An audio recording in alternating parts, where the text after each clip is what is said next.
Before we dive into the story, if you're enjoying these meaningful stories, don't forget to hit that like button and subscribe to the channel so you never miss out on more. Now, let's start the story together. You cheered for Emily. You printed shirts, booked the steakhouse, called her your pride. But when I crossed the stage, my name wasn't even printed in the program. You always said I didn't need much, that I was so resourceful. But while you celebrated her leadership retreats, I was skipping meals, working 3 jobs, and turning silence into survival. I didn't disappear. I was erased. My name is Rachel Hastings, the girl you forgot, and the woman who earned the Chancellor's medal without needing anyone's applause. If you've ever been the one left off the guest list, this story is for you. I'll show you how I stopped waiting, reclaimed my voice, and built something steady, without confrontation, just quiet strength. Because when Emily's name was revoked and mine was announced instead, I didn't look back. I didn't need to. Even Dad's message, "Proud of you," came too late. But I read it. If you've stayed silent too long, don't scroll past this. Your voice may be quiet, but it's still yours, and it's time. Before we dive into the story, if you're enjoying these meaningful stories, don't forget to hit that like button and subscribe to the channel so you never miss out on more. Now, let's start the story together. I had triple-checked the commencement program. My fingers traced down the rows of names like a prayer. Emily Hastings, honors, perfect attendance, leadership distinction, but nowhere was the name Rachel Hastings, not even in small print. From the back row, tucked near the edge of the field, I could still see my parents beaming beside Emily's empty chair. Mom adjusted her pearl earrings, whispering something that made Dad laugh and shake his head with pride. They didn't know. They never really did. My gown was a cheap one, wrinkled despite the steam I'd used at the hotel the night before. I had folded the Chancellor's medal neatly into a canvas tote that still smelled faintly of the library's basement. It didn't matter how long I stared at that brochure. The truth remained. I had done everything right, and I was still invisible. They had cheered like that once before.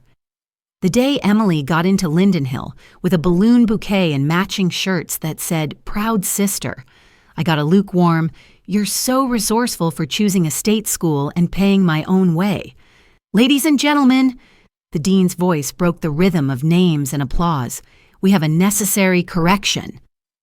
A silence fell over the field like someone had drawn the clouds closer. "There has been a clerical error," the dean continued. "Emily Hastings is not eligible to graduate at this time. We apologize for the confusion." Gasps, whispered questions. A few phones raised in hesitation. I caught my mother's head turning side to side, like trying to locate the center of gravity that had suddenly shifted. Before the murmurs could settle, the Chancellor stepped forward. "This morning, we are honored to recognize a different Hastings," she said with careful weight. "Rachel Hastings has not only met, but exceeded every academic requirement. She is this year's recipient of the Chancellor's Medal for Academic Resilience." For a moment, I forgot how to breathe. I rose slowly, my legs unsure if this was happening or just one of those long, elaborate daydreams I used to have during freshman orientation. I didn't scan the crowd.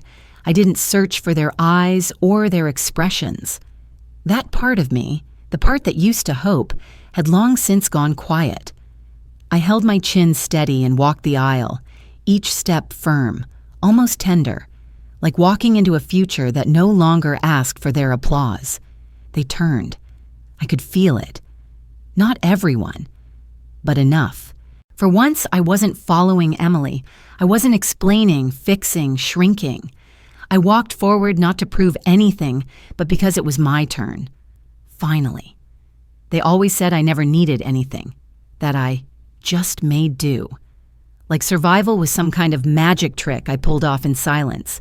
When Mom told me she had used the college fund for Emily's freshman dorm at Lindenhill, she said it like a compliment.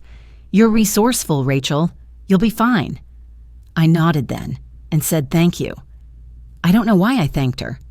In my first year, I shared a dorm room the size of a pantry with a roommate who sang opera in her sleep. I worked the late shift at the library, wiping screens and restocking paper until my eyes blurred. Every morning before the servers got too slow, I'd wake up early to submit my code assignments in a 24-hour lab. I kept instant oatmeal packets in my coat pocket and knew which campus cafe dumped their bagels at 5:58 p.m. Meanwhile, Emily called once a week from whichever party or retreat her leadership program sent her to. She always sounded breathless with excitement, once from a rooftop fundraiser in Chicago, another time from a snowboarding weekend, for networking. She never asked how I was doing. I never told her. I remember one day in sophomore year, I needed $62 for a mandatory lab fee. I emailed home. No reply. When I called, Mom said they had just finished helping Emily with new books and travel expenses. "You'll figure it out," she said, cheerful as ever. "You always do." So I picked up a third job, doing transcription work in the evenings for grad students who never remembered my name. My fingers ached from typing, and my vision got blurry from switching between biology notes and interview footage. I learned to live off lentil soup and hope. In those days, there were moments when I thought I might break. But then one afternoon, Dr. Marlene Wright, my research methods professor, slipped me a folded piece of paper after class. No preamble, no dramatic gesture, just a small note, handwritten in blue ink. "You are the quiet engine of progress." I held it in my hand for a full hour before I read it again. Then I walked back to my dorm, pinned it next to a yellow sticky that simply read, "Earn the dawn." From that day on, something shifted. I stopped watching my phone during family holidays. I stopped rewriting texts I never sent. I stopped imagining the day they'd finally say, "We're proud of you." I poured everything into the work. Research papers, tutoring, underclassmen, odd hours in the psych lab. I became someone who showed up when no one else did. Someone who listened more than she spoke. Someone who stitched her life together from silence and steel. I wasn't angry. Not really. I was just tired of auditioning for a role I was never cast in. And then, one night in the middle of winter, an email slipped quietly into my inbox. "Congratulations, Rachel Connors. You have been selected as this year's recipient of the Chancellor's Medal for Academic Resilience. Please do not publicize until official announcement." I didn't scream. I didn't cry. I didn't forward it to anyone. I just stared at the screen, then closed the laptop gently, like it might evaporate if I breathed too hard. I thought about telling Emily, but I didn't. Instead, I pulled out that blue ink note and pressed it between my palms like a prayer. Emily wore the white robe like it meant something. It draped off her shoulders like a borrowed costume. Crisp, too clean. She hadn't earned it, but no one had told her that part yet. She just clutched it close, eyes flicking between my medal and the murmuring crowd that still lingered around the commencement lawn. I stood by the stone fountain on South Campus, the breeze tugging at my sleeves. The chalk names were still faintly visible on the ground, smudged declarations of celebration. I didn't add mine. From behind me came familiar footsteps, hesitant. My parents. "Rachel," Mom said, breathless like she'd run, "why didn't you tell us?" I didn't turn right away. My fingers traced the cool edge of the Chancellor's medal tucked in my tote. Not to show it off, just to remind myself it was real. "I did," I said softly. "You just weren't listening." Dad frowned. "But we were there for Emily. We didn't know—" "That's kind of the point," I replied. My voice wasn't angry. It just was. Emily joined them a beat later. Her face was pale, the robe bunched in her arms like she wanted to disappear inside it. "So now you're perfect," she snapped, eyes glassy. "And I'm the villain. Is that it?" I shook my head. "I'm not perfect," I said. "I'm tired." But tired isn't broken. They stared at me like they didn't recognize the person standing there. Maybe they didn't. Maybe that was the problem. Mom reached out as if to touch my arm, but stopped short. "We were going to have dinner," she offered. "Just the four of us. A celebration." "I'm not interested in rewriting what happened," I said. There was a silence after that. Not angry, just quiet. The kind of silence that settles when something old finally gives way. I pulled the metal from my tote and held it up. Not high, not dramatic, just enough. "This isn't just mine," I said, voice steady. "It belongs to every skipped meal, every night I worked while you waved at an empty chair." Emily blinked hard. Mom swallowed whatever she was about to say. Then Dad asked, almost too gently, "Where are you going?" I didn't hesitate. "To start something," I said. "Something that doesn't need applause." I turned and walked, not away from them, but toward whatever came next. My steps didn't echo. They didn't need to. I had stopped waiting for them to hear me. Now I walked because I knew who I was. The reservation was under her name, Emily Connors, the daughter in the robe, the daughter without a diploma.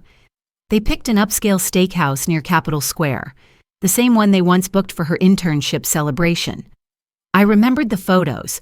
Mom beaming over mocktails, Dad slicing into a fillet, Emily mid-laugh with a cloth napkin tucked in her collar. I wasn't there that night. I was tutoring 3 freshmen who paid me in cafeteria vouchers. Today, the group text came at 4:43 p.m. "See you at 6. Tables under Emily's name. No punctuation after my name. No apology, no acknowledgement. I left it on red." Back at my apartment, the sun angled low against the hardwood floors, throwing a patch of gold across the laundry I hadn't folded since finals. I sat cross-legged, sorting socks that didn't match and shirts that still smelled faintly of stress. The room was quiet in the best way, not empty, just still. Jenna passed by the doorway holding a mug of mint tea. "Laundry therapy?" she asked with a smile. I shrugged. "It's productive." She disappeared into the kitchen. Mia followed a few minutes later, plopping onto the couch with a half-eaten slice of veggie pizza. She didn't ask any questions. She just sat, chewing slowly, waiting in case I wanted to say something. I didn't. Instead, I reached for the folded shirt in my lap and lined the seams with my palm. There was something steadying about it. Fabric, breath, small acts of order. Mia broke the silence first. "You want to talk about it?" I shook my head. "No, it's over." She nodded like she understood, and maybe she did. The apartment filled with the familiar sounds of home, not the ones I grew up with, but the ones I'd made. Distant laughter from another unit, the soft thrum of Jenna's tea kettle, the click of my laptop waking from sleep. I opened my inbox. The first message was from Mom. "We're at the table. Hope you're on the way." I deleted it. Then came another. "Emily says she wants to explain." I didn't open it. The third message had no subject line, just 2 words in the preview. "Please come." I closed the email tab. Then, from a folder marked Applications Do Not Delete, I opened the only thing that mattered. "Congratulations, Rachel Connors. We are pleased to offer you a full-time position at Ridge plus Kelman Structural Group, Seattle office. Start date, August 1st. Salary, $72,500. Relocation assistance available." I read it twice. The words didn't shout. They didn't sparkle. But they were real, earned. Mine. I closed the browser and leaned back, the weight of my body softening into the cushions. My hands rested on my lap, fingers gently tapping the armrest like punctuation. Then my phone buzzed again. One message. From Dad. "Proud of you. Let's talk soon." I read it. Let it sit for a second. Then turned the phone face down. I wasn't angry. I wasn't elated. I was just here, in a room that held no performance, no hierarchy. Just folded clothes and lukewarm tea and the small, quiet hum of something I hadn't known I missed. Peace. Seattle air had a bite to it. Wet, sharp, and a little metallic, like the city had never fully dried from the last rainfall. It clung to my coat, curled in my hair, followed me up to the 4th-floor office of Ridge plus Kelman every morning before 7. Nothing like Madison's wide skies and rustling leaves. But it held me. In its own way, it held. My cubicle had a window, the kind that tilted just enough to let in the scent of salt from the harbor. I didn't need much. Just a view of the pylons at Pier 47 and the soft grind of pencil on drafting paper. I'd pinned 2 things to the cork strip above my monitor on the first day. My Chancellor's medal, a little dulled now, and the yellow sticky note that had followed me since sophomore year. Earn the dawn. Amir, my team lead, said I worked like I was chasing something. But the truth was, I wasn't. I'd already caught what I needed. Now I was building. Quietly, hour by hour. We were designing load-distributing pylons for a climate-resistant pedestrian bridge near the Sound. Lena from marketing said the renderings gave her goosebumps. I told her it was just math, but she smiled like it was more. During lunch, I sat by the window with instant coffee and cold quinoa salad, sketching options for turkey-bearing joints. Nobody hovered. Nobody asked why I was there early or why I stayed late. In this office, being present wasn't a surprise. It was enough. Then one Thursday afternoon, as the light turned a pale gray, I found a manila envelope resting on my desk chair. No return address, just my name in lowercase. Inside was a single photo. Emily, hammer raised mid-swing, at a Habitat for Humanity site. Her ponytail was pulled through a dusty cap, and behind her, beams of treated pine framed an unfinished wall. The back of the photo had a caption written in her script. Beams don't care who hammers them. They just hold. Folded with it was a note. No greeting, no explanation. Just 3 lines. I'm learning. You don't have to respond. Thank you for walking anyway. I sat with that envelope for longer than I expected. The edges were soft, creased from the mail. I turned it over once, twice. Not looking for more. Just holding the weight of something that had taken years to arrive. I didn't cry, but I did feel something shift, like one of those girders I'd been modeling, quietly sliding into place. I pinned the photo below the sticky note, not for reconciliation, not even for memory, just because some truths deserve a nail in the wall, even if they show up late. That night, I stayed at the office past 7, not out of obligation, not out of habit. I stayed because I wanted to finish the load distribution draft before the weekend. I wanted to see how it held. Outside, the harbor lights flickered against the water. Inside, my pencil moved in steady arcs. My world no longer needed applause to be real. It just needed beams and time. And maybe a window that opened just enough to remind me I'd earned this air. I didn't come back for applause. The invitation said, Distinguished Young Alumni, but the title didn't matter. I wasn't there to be seen. I came back to leave something behind. It was spring again in Madison. The breeze was softer now, carrying the smell of damp grass and student ambition. The campus looked both familiar and slightly shinier than I remembered, as if it had been scrubbed down for company. New banners, new bricks. But the stone fountain near the engineering building hadn't changed. Not really. It still sat there with its worn lip and shallow basin, where students had once written names in chalk before graduation. The chalk had been cleaned, of course. Time does that. I gave a short talk in the lecture hall, 15 minutes on adaptive structures and bridge integrity. My name was printed correctly this time, in large serif font on the projector. The applause was polite, distant, but I didn't need it to reach me.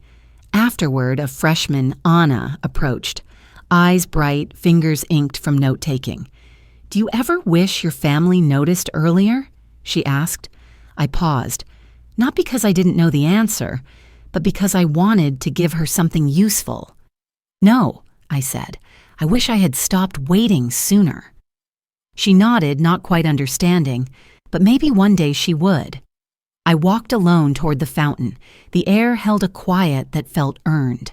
No texts, no cameras, just my steps echoing on concrete. I knelt by the basin. There was still a trace of chalk dust in the corners, a ghost of past names and stories. I reached into my bag and pulled out a piece of white chalk, just a stub, but enough. I wrote 3 letters, not for fanfare, just to say I was here. Then, next to the letters, I sketched a small wind sensor, 3 spoons and a straw, just like the one I built in 5th grade. The one no one came to see. The one I still remembered, not because it was brilliant, but because it was mine. A quiet part of me exhaled. I stood up, dusted my palms, and looked around one last time. They couldn't erase me now, because I was never invisible, just inconvenient to acknowledge. When I wrote my initials in chalk beside that old fountain, I wasn't looking to be remembered. I just wanted to honor the girl who kept building, even when no one clapped. Sometimes, the justice we need isn't loud, it's steady. It's the courage to stop waiting for permission and begin shaping a life from quiet strength. If we listen closely, we'll find that the people who carry the most often speak the least. If this story touched something in you, I'd love to hear your thoughts. Feel free to share your reflections or simply take a quiet moment for yourself or for someone who always showed up without being seen.